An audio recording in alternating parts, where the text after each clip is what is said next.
আসসালামু আলাইকুম রহমতুল্লাহি ওয়া বারাকাতুহু। ইস্তিয়া কমপ্লেক্স জামে মসজিদ থেকে সবাইকে জানাই জুম্মা মুবারক। জুম্মার নামাজ শেষ করে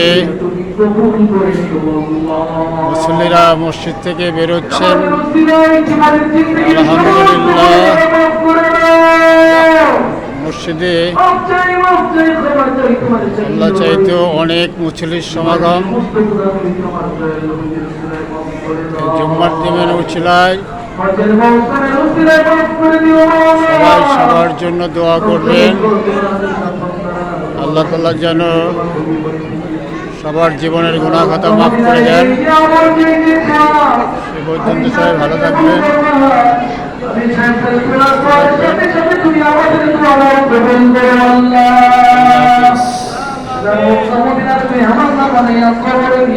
আমার